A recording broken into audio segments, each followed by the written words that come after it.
श्री स्वामी समर्थ. जय जय स्वामी समर्थ. कशात सर्वजण निश्चित मजेत असाल, असेच मजेत राहा.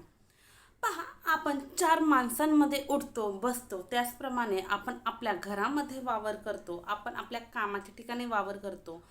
तर आपल्याला साहजिकच वाटतं की प्रत्येकाने आपल्याला इज्जत द्यावी, प्रत्येकाने आपल्याला मान सन्मान द्यावा. अगदी माझ्यापासून तुम्हा सर्वांपर्यंत प्रत्येकाची एकच इच्छा असते की आपण जेथे कुठे जाऊ तेथे आपली वाहवा व्हावी, प्रत्येकाने आपल्या विचारांशी सहमत असावं, प्रत्येकाने आपल्याला मान सन्मान द्यावा. कोणतीही गोष्ट घडतीये किंवा कोणतीही गोष्ट घडणार आहे त्याविषयी जर चर्चा चालू असेल तर त्या चर्चेमध्ये आपल्याला सामावून घ्यावं. प्रत्येक गोष्टीला आपल्याला विचारावं, प्रत्येक गोष्टीमध्ये काय होणार काय नाही होणार यामध्ये आपलंही सहमत घ्यावं किंवा आपलंही सहमत असावं. अगदी प्रत्येकाला असं वाटतं, परंतु बहुतेक वेळा असं होतं की आपण खूप चांगल्या लोकांमध्ये उठतो बसतो, परंतु आपल्याला त्या ठिकाणी विचारलं जात नाही, आपल्याला मान सन्मानच दिला जात नाही, आपल्या तोंडावरती आपली निंदा नालस्ती केली जाते. त्याचप्रमाणे काही ठिकाणी तर असं होतं, आपल्या तोंडावरती आपल्यासारखे बोलतात, खूप गोड गोड बोलतात, आपण कसं चांगलं आहे हे आपल्याला पटवून देतात, हे समोरच्या व्यक्तीलाही पटवून देतात की बाबा रे हा माणूस किंवा ही व्यक्ती इतकी चांगली आहे, इतकं हे आहे, इतकं ते आहे. परंतु आपण दोन पावलं पुढं गेलं की लगेच त्यांची निंदा नालस्ती चालू होते. सध्या जिकडं घुगऱ्या तिकडं उदं उदं असं करणारच कलियुग आहे. पण तरीही आपल्याला असं वाटतं की बाबा रे मी सर्वांना आपलं मानतो ना, तर मलाही प्रत्येकाने आपलं मानावा. पण असं होत नाही. ज्याला आपण जीव लावतो, ज्याला आपण आपलं मानतो तोच आपल्याला अपमानित करतो, तोच आपला विश्वासघात करतो, तोच आपल्यापासून आपली रक्ताना त्याची माणसं तोडतो. अगदी एका ताटात खाणारे सुद्धा, म्हणजे भाऊ असो, बहीण असो, आई असो, वडील असो, किंवा इव्हन आपली बायको असो, नवरा असो, प्रियकर असो, प्रियसी असो, किंवा एखादा बॉस असो, कलिक असो, अगदी आपण ज्याला आपल्या पोटातील प्रत्येक गोष्ट सांगितली, आपण इथंच चुकतो. ज्यावेळेस आपण एखाद्याला आपली प्रत्येक गोष्ट सांगतो, प्रत्येक आपलं दुःख सांगतो, तो व्यक्ती काय करतो, आपलं दुःख रडून ऐकतो आणि समोरच्याला ते सांगताना हसून सांगतो. आपण इथंच चुकतो. आपल्याला वाटतं की हा माझा माणूस आहे, हा माझा व्यक्ती आहे, हा कुणालाच सांगणार नाही, माझं मन रिकामं होईल म्हणून आपण त्या व्यक्तीला सांगायला जातो. पण ती व्यक्ती काय करते, आपला विश्वासघात करते, आपलं दुःख दुसऱ्याला हसून सांगते. म्हणून कधीच मी सांगेल, माझं म्हणजे वैयक्तिक मत आहे आणि मी स्वतः अनुभवलेलं आहे की कोणीच आपलं नसतं, आपला जीव फक्त आपला असतो, बाकी कोणीही आपलं नसतं. ना घरचे दारचे, ना नवरा, कोणीही आपलं नसतं, आपणच आपले असतो. आपलं जे काही दुःख आहे ते आपण व्यक्त करायचे ना, स्वामीपाशी ते व्यक्त करा, स्वामीपाशी रडा, स्वामीवर त्रागा व्यक्त करा, स्वामीवरती चिडा, ती आपली आहे, ती तिच्या पोटात ठेवणार. असं होणार का हो की तुम्ही एखाद्या देवाच्या पुढे रडलात, तुम्ही एखाद्या देवाला तुमचं दुःख सांगितलं आणि त्या देवानं दुसरं कुठंतरी जाऊन ते सांगितलं, असं कधी ऐकले का किंवा असं कधी झाले का? नाही, असं कधीच होत नाही. म्हणून आपलं एकच हक्काचं ठिकाण आहे, ती म्हणजे आपली स्वामी.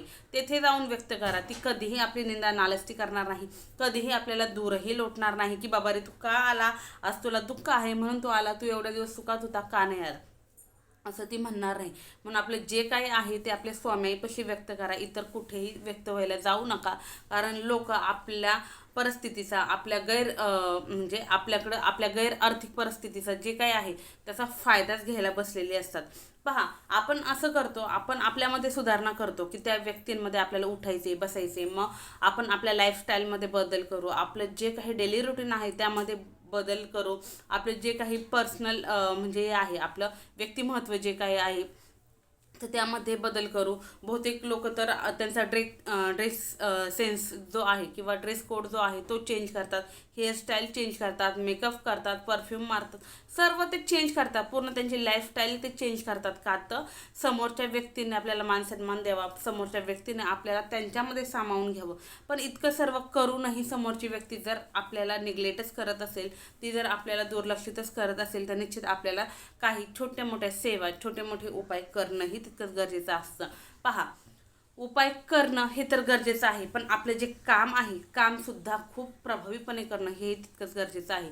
किंवा मग आपण असं नाही करू शकत की बाबा रे मला कोणीच इज्जत देत नाही, कोणीच मान सन्मान देत नाही, तर चला मला कामधंदाच करायचं नाही, मग त्या गोष्टीपासून आपण लांब नाही पळू शकत. तर त्या गोष्टीवरती ठामपणे तुम्ही उभे राहा, त्या गोष्टीमध्ये तुम्ही प्रावीण्य मिळवा. कोणताही उद्योग असो, व्यवसाय असो, धंदा असो किंवा कोणतंही तुमचं कामाचं क्षेत्र असो, त्यामध्ये तुम्ही एवढं प्रावीण्य मिळवा की त्या समोरच्या व्यक्तीला पर्यायच उरला नाही पाहिजे. लास्टचा आणि पहिला पर्याय तुम्हीच पाहिजे की सल्लामसलत करण्यासाठी तो व्यक्ती तुमच्याकडेच आला पाहिजे.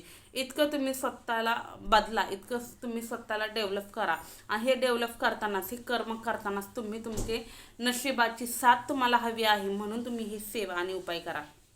हा जो उपाय आहे हा लॉ ऑफ अट्रॅक्शनचा उपाय आहे. आणि आपल्या सर्वांना माहिती आहे की लॉ ऑफ अट्रॅक्शनचे जे उपाय आहेत ते कधीही खाली हात जात नाही. त्यांचा अनुभव हा येतोच, त्यांची प्रचिती येतेच, भलेही वेळ लागू द्या. कारण प्रत्येकाचे कर्म, प्रारब्ध, ग्रह हे वेगवेगळे असतात, म्हणून प्रत्येकाला अनुभव यायला वेळ लागतो. काही ना अगदी काही क्षणांमध्ये अनुभव येतो, काही ना काही तासांमध्ये येतो, काही दिवसांमध्ये येतो, काही महिन्यांमध्ये येतो, पण अनुभव हा येतोच. फक्त उपाय करताना सुरुवातीला सांगते, तुमच्या मनामध्ये जर पॉझिटिव्हिटी जर असेल तरच उपाय करा. जर उपाय करण्यापूर्वी जर तुमच्या मनामध्ये किंतु परंतु येत असेल की बाबा रे खरंच असं होईल, खरंच तसं होईल, खरंच असं काही असतं का, हे जिथे तुमच्या मनामध्ये शंकेची पाल चुकते तेथे समजून जा की तुम्हाला त्या उपायाची अनुभूती येणार नाही. तुम्ही उपाय करू नका, सुरुवातीला सांगते. परंतु तुमच्या मनामध्ये हा विश्वास आहे की हो, मी जे काही करतोय ना ते मी योग्यच करतोय, त्याने मला निश्चित मदतच होणार आहे, तर निश्चित तुम्ही उपाय करा. तुम्हाला अनुभूती आल्याशिवाय राहणार नाही. अधिक वेळ न घेता व्हिडिओला सुरुवात करूया. उपाय काय आहे ते सांगणार आहे. तत्पूर्वी जे कोणी आपल्या चॅनलवरती नवीन असाल, अजून आपल्या चॅनलला सबस्क्राईब केलं नसेल तर आपल्या चॅनलला सबस्क्राईब करा, बेल आयकॉन ऑन करा, जेणेकरून असे छान छान व्हिडिओ तुमच्यापर्यंत येतील आणि तुमच्या जीवनाचे सोनं झाल्याशिवाय राहणार नाही. व्हिडिओ स्किप न करता शेवटपर्यंत पहा, म्हणजे निश्चितच संपूर्ण माहिती तुमच्यापर्यंत पोहोचली जाईल. तर पहा, हा जो उपाय आहे हा उपाय तुम्हाला गुरुवारी करायचा आहे. गुरुवारी तुम्ही दिवसभरामध्ये कधीही उपाय करू शकता. हा उपाय कोणीही करू शकतं. घरातील वृद्ध महिला, आजी आजोबा किंवा कोणीही, महिला पुरुष कोणीही हा उपाय करू शकतं. अगदी ज्यांची लग्न झालेली नाही ते लोकसुद्धा हा उपाय करू शकतात. म्हणजे प्रेयसीसाठी, प्रेयसी प्रियकरासाठी, नवरा बायकोसाठी, बायको नवऱ्यासाठी, आजी आजोबांसाठी, आजोबा आजींसाठी, त्याचप्रमाणे भाऊ बहिणीसाठी, बहीण भावासाठी, मित्र मैत्रिणीसाठी, कोणीही, नवरा बायकोसाठी, कोणीही कुणासाठीही हा उपाय करू शकता. इवन तुम्ही तुमच्या बॉससाठी, तुमच्या कलिगसाठी सुद्धा हा उपाय करू शकता. तर उपाय काय आहे? उपाय दिवसभरात सर्वप्रथमच सांगितलं, उठल्यापासून रात्री झोपेपर्यंत, रात्री 12च्या आतमध्ये कधीही केला तरी चालेल. 4 गुरुवार तुम्हाला कंटिन्यू हा उपाय करायचा आहे. 4 गुरुवारमध्ये जर तुम्हाला मासिक धर्म, सुतक किंवा विटाळ जर आला तर तो गुरुवार तेवढा स्किप करायचा, पुढचा गुरुवार त्यामध्ये ॲड करायचा. जर तुम्हाला मासिक धर्म, सुतक किंवा विटाळ असेल तर तुम्ही हा उपाय करू शकत नाही, कारण हा जो उपाय आहे हा हळदीचा उपाय आहे. आणि हळद आपल्याला माहिती आहे, प्रत्येक शुभकामाची सुरुवात आपण हळदीपासूनच करतो. इव्हन हळद हे अट्रॅक्शनचं काम करते. हळद ही प्रत्येक देवी देवताला अतिशय प्रिय आहे, म्हणून हळदीचे उपाय हे निश्चितच फळ देणारेच असतात. म्हणून हा हळदीचा उपाय ज्यावेळेस तुम्हाला सोयरं, सुतक किंवा मासिक धर्म असेल तर त्यावेळेस तुम्हाला करता येणार नाही. तेवढा गुरुवार स्किप करून पुढचा गुरुवार त्यामध्ये ॲड करून उपाय केला तरीही चालेल. काय करायचं आहे, घरामध्ये जी तुम्ही देवघरात हळद ठेवलेली आहे ती हळद घ्यायची आहे. समजा देवघरात तुम्ही हळद ठेवत नसाल तर तुमच्याकडे स्टोरला जी हळद आहे ती घेऊ नका. गुरुवारच्या दिवशी किंवा आदल्या दिवशी तुम्ही दुकानातनं, पूजेच्या भंडारातनं खास हळद आणा. ती हळद आणायची, एक बाऊल घ्यायचं. त्या बाऊलमध्ये काय करायचं आहे, गुलाबजल असेल तर गुलाबजल टाका किंवा गंगाजल असेल तर अतिशय उत्तम. थोडंसं गंगाजल मिक्स करा, त्याची घट्ट पेस्ट करा. गंगाजलही नाही आणि गुलाब पाणीही नाही तर गुलाब पाणी ज्यावेळेस हळद आणायला जाणार आहात त्या दिवशीच घेऊन यायचं आहे. त्यामध्ये मिक्स करायचं. थोडीशी अत्तर घ्यायची, थोडीशी अत्तर त्यामध्ये मिक्स करायची आणि याची घट्ट पेस्ट करायची. ही घट्ट झालेली पेस्ट तुम्हाला काय करायचं आहे, तुमच्या उजव्या हाताचा हे मधलं जे बोट आहे, हे पॉइंटर फिंगर, ह्या पॉइंटर फिंगरनी काय करायचं आहे, हळदीमध्ये हे पॉइंटर फिंगर बुडवायचं आणि हातावरती, तुमच्या डाव्या हातावरती तुम्हाला स्वस्तिक काढायचं आहे. स्वस्तिक कसं काढायचं बऱ्याच व्हिडिओमध्ये सांगितलं आहे, पुन्हाही सांगते. स्वस्तिक काढताना अशा पद्धतीने काढायचं. हे पहा, अशा पद्धतीने. स्वस्तिक तोडायचं नाही, हे अशा पद्धतीने स्वस्तिक काढायचं. हे असं स्वस्तिक काढून झालं की नंतर ना मध्ये मध्ये मध्ये असे 4 टिपके द्यायचे. अशा पद्धतीने तुम्हाला ही स्वस्तिक तुमच्या हातावरती काढायचं. आणि जो कोणता व्यक्ती आहे जो तुमच्यापासून दूर गेलेला आहे, जो पुन्हा तुम्हाला तुमच्या आयुष्यामध्ये हवा आहे, त्या व्यक्तीचं नाव तुम्हाला इथे खाली लिहायचं आहे. काळा पेन सोडून इतर कोणत्याही शाईच्या पेनने जरी लिहिलं तरी चालेल, किंवा तुम्हाला शक्य असेल तर अगरबत्तीची काडी घ्या, किंवा मोरपीस घ्या, किंवा अगदीच तुम्ही याची काय म्हणतात अगरबत्तीची किंवा काडीपेटीची काडी जरी घेतली त्याने जरी तुम्ही इथं खाली त्या व्यक्तीचं नाव जर लिहिलं तरी चालेल. आता समजा मी हे स्वस्तिक काढलं, तुमच्या दाजींसाठी मी हा उपाय करते, तर मी इथं तुमच्या दाजींचं नाव वरती स्वस्तिक, त्यामध्ये 4 टिपके आणि खाली तुमच्या दाजींचं नाव लिहिणार, सचिन असं नाव लिहिणार. हे लिहून झाल्याच्या नंतर हात असाच ठेवायचा, हाताकडे पाहायचं आणि इमॅजिन करायचं की ती जी व्यक्ती आहे ती तुमच्याकडे येत आहे, ती स्वतःहून तुमच्याकडे बोलण्यासाठी येत आहे. आणि हे इमॅजिन करतानाच एक मंत्र सांगते, हा मंत्र तुम्हाला 21 वेळा म्हणायचा आहे. मंत्र खूप इफेक्टिव्ह, खूप प्रभावशाली आहे. मंत्रातील अक्षर खूप महत्त्वाचं आहे, म्हणून मंत्र प्रथम लिहून घ्या, त्यानंतर उपाय करायला बसा. तर मंत्र व्यवस्थित ऐका. ओम ह्रीं श्रीं वशम वशम स्वाहा. ओम ह्रीं श्रीं सचिन वशम वशम स्वाहा. ओम ह्रीं श्रीं सचिन वशम वशम स्वाहा. ओम ह्रीं श्रीं अस्मिता वशम वशम स्वाहा. ओम ह्रीं श्रीं अस्मिता वशम वशम स्वाहा. आता जिथे मी सचिन नाव घेतलं, जिथे मी अस्मिता नाव घेतलं, तर तिथे तुम्ही त्या व्यक्तीचं नाव घेऊ शकता.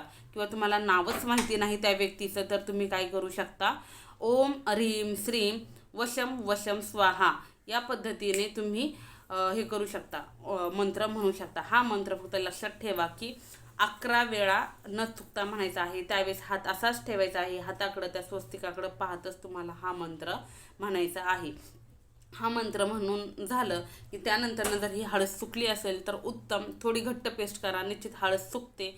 आणि समजा ही सुकली नसेल तर तसंच हात धरून बसायचं आहे, इमॅजिन करत राहायचं आहे की ती व्यक्ती तुमच्या आयुष्यामध्ये परत येत आहे. आणि ज्यावेळेस ही हळद पूर्ण सुकेल, तिच्यावरती अशा खपल्या खपल्या येतात पहा, अशा त्याला रेषा रेषा पडतात, तर त्यावेळेस काय करायचं आहे, तुम्ही जाऊन हात तुमचा स्वच्छ धुवू शकता, काहीही हरकत नाही, असं केलं तरीही चालतं. तर या पद्धतीने तुम्हाला हा उपाय करायचा आहे. आता किती वेळ करायचा, तर 4 गुरुवार तुम्हाला सांगितलं सुरुवातीला, 4 गुरुवार तुम्हाला हा उपाय करायचा आहे. आणि पुन्हा सांगते की स्वस्तिक प्रत्येक शुभ कार्यामध्ये आपण स्वस्तिक काढतोच. प्रत्येक देवी देवतांना स्वस्तिक अतिशय प्रिय आहे आणि ते आहे हळदीने काढलेलं स्वस्तिक. म्हणून हळदीने काढलेलं स्वस्तिक तर निश्चित प्रत्येक देवी देवतेला किंवा कोणीही व्यक्ती असो त्याला अट्रॅक्ट करण्याचं काम करतं, त्याला मोहित करण्याचं काम करतं. एखाद्याला वश करण्यासाठी सुद्धा हळद ही अतिशय गुणकारी आहे, हळद ही अतिशय महत्त्वाची आहे. म्हणून हळदीचे उपाय कधीही खाली हात जात नाही. म्हणून तुम्हाला या पद्धतीने हा लॉ ऑफ अट्रॅक्शनचा उपाय करायचा आहे. निश्चित तुम्हाला अनुभूती येणार आहे. काही ना काही क्षणांमध्ये येईल, काही ना काही तास लागतील, काही ना दिवस लागतील, काही ना महिने लागतील, परंतु उपाय करायचा आहे. उपाय करून लेट्स गो करून सोडून द्यायचं आहे. निश्चित अनुभूती आल्याशिवाय राहणार नाही. मनामध्ये जर संयम असेल तर त्याची अनुभूती येते. पुन्हा जे सुरुवातीला सांगितलं ते आत्ताही सांगते, उपाय करायचे आहेत, पण त्याबरोबर तुमचे जे काही कामधंदे चालू आहेत ते सुद्धा करायचे आहेत. हातावर हात देऊन बसायचं नाही. नाहीतर कमेंट्स अशाही येतात की ताई, उपाय केल्याने जर असं होत असतं तर शिक्षण घेण्याची काय गरज, कामधंदा करायची काय गरज, सगळं काही उपाय केल्यानेच भेटेल असं नाही. असेल हरी तर देईल थाटल्यावरी, असं कधीच होत नाही. तुम्ही किती हरी जरी केलं तरीही होणार नाही. त्यासाठी तुम्हाला कामधंदा हा करावाच लागणार आहे. तुमच्या कामाचं स्पीड मी तर म्हणेन डबल नाही 4 पटीने वाढवा. निश्चित तुम्हाला भगवंत द्यायलाच बसलेला आहे. तुमची झोळी कितीही फाटलेली असो, कितीही कशीही असो, तरी भगवंत वेळ आल्याच्या नंतर देणार आहे. पण त्यासाठी तुम्हाला प्रयत्नही करणं गरजेचं आहे. आपण उपाय, तोडगे, सेवा यासाठी करतो की आपण जे काही कर्म करतो, जे काही आपले प्रारब्ध आहेत, त्याला आपल्या नशिबाची साथ भेटावी. आपल्या आयुष्यातील जे काही काटे आहेत, ज्या काही समस्या आहेत, अडचणी आहेत, त्यावरती मार्ग सापडावा आणि आपण सरळ दिशेने पुढे जावं, यासाठी आपण उपाय करत असतो. निश्चित सांगितलेली सर्व माहिती तुम्हाला समजली असेल. तरीही काही शंका असेल, तरीही कोणत्या याच्यावरती जर तुम्हाला व्हिडिओ हवे असतील तर कमेंट्समध्ये निश्चित सांगा.